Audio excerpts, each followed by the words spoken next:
Hey guys, this is Javier with The Real Javier Novoa. If you find value in my videos, please subscribe and like so we can get this information to as many people as possible. So I'm outside today.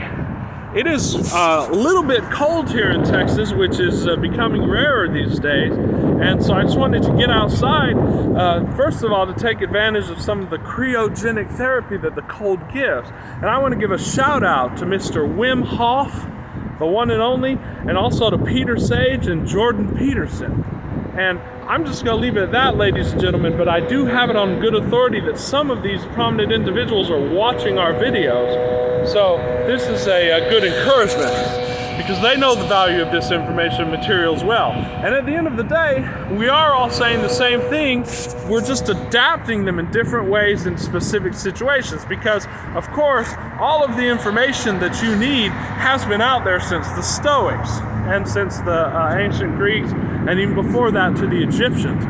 All of this knowledge is only as useful as so much, or in so much as is applied. So today I wanted to go into not so much of it as a deep dive, because I don't have that much time right now. I'm swamped with my clients and with business and so on and so forth, but I still want to make these videos to get this information out.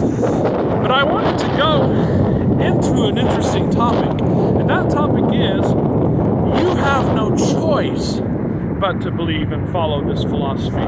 Or maybe believe is not the right word, but you have no choice but to assent to the main propositions of the philosophy that we're laying out in this channel and put them into practice.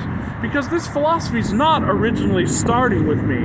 I simply arrange it in a way in which you can implement the minimum possible to get the maximum results and to carry you to massive success in this economy and in this time. But the philosophy is based upon the perennial philosophy, the philosophy that's always been here, starting with the Egyptians and the ancient Greeks and going on to others, as well as different spiritualities and so forth. But why is it that you have to follow this perennial philosophy? You have to believe it. Because, my friends, in a great passage in Meditations by Marcus Aurelius, he says, "Remember the disjunction, Providence or atoms." And then he goes on in another section of the Meditations, and he talks about what this is. Basically, and of course I'm paraphrasing here, because I don't have the book in front of me, but I have read it many times. He says, if the world is disorganized, there are either two choices, and this is the disjunction. Either the world is organized and providential, and in this program philosophy, that means that you create your own reality completely. You have complete control over your own reality. And of course, we're going to teach exactly how that applies and how that is. But as Marcus Aurelius was saying, either there's providence and organization in the universe, or the universe is atoms, atomic, and it has no center or law, but rather it is disorganized and in disarray. He said, if indeed the second proposition is true, that it is in disarray, don't you let your mind be in disarray. And that's what we're going to discuss in this philosophy. So if it is as the materialists say, and the modern people say, that there is no creative principle, they say the law of attraction is bogus, your brain waves and your thoughts cannot attract situations into your life, and it's all just random, and it's all just based upon chance. Do you want to live in such a universe in which that is the case? Because, ladies and gentlemen, if it is all just based on chance, and if it is just all random and so on and so forth, I don't want to live in that kind of universe. So we have to at least act upon the assumption that we control reality. Because, my friends, if we're going on mere probabilities, the reality that we see in our individual lives, indeed the reality, if we could be conscious of the entire world at an instant, that reality in itself is only 0.0000001% of the universal reality. So we have no idea. We haven't even scraped the surface as to the cause and effect, chains, and so on and so forth of the universe. So why would we take any action?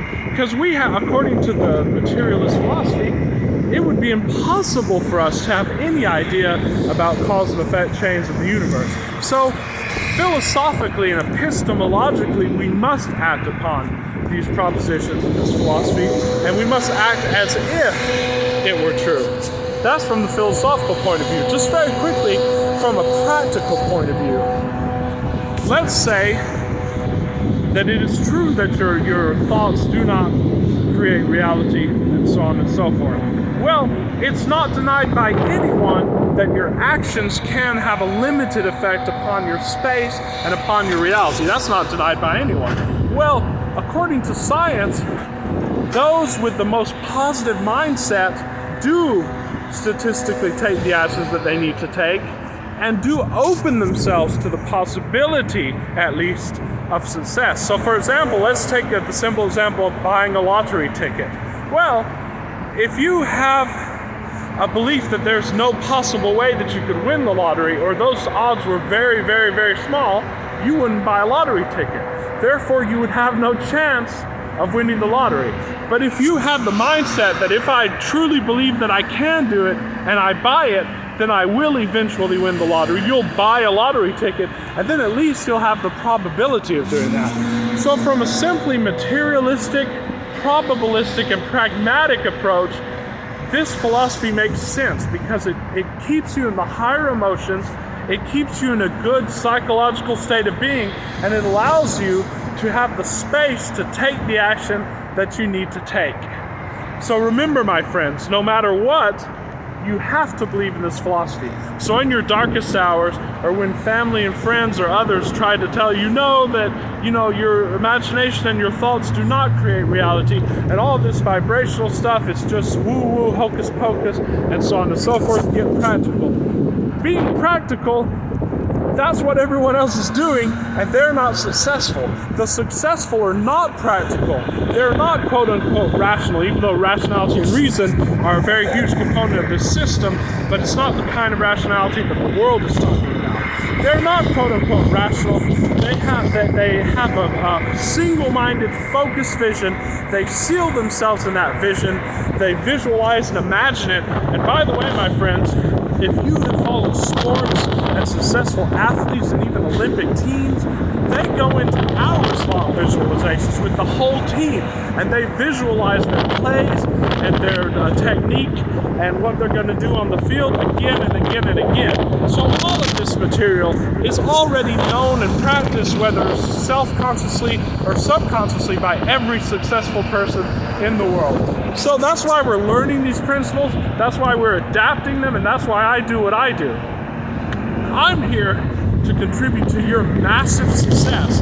I'm here so that you can thrive in the economic conditions that are coming, and that you're not left behind with everybody else. You're not with the majority. I'm here to make you part of the elite.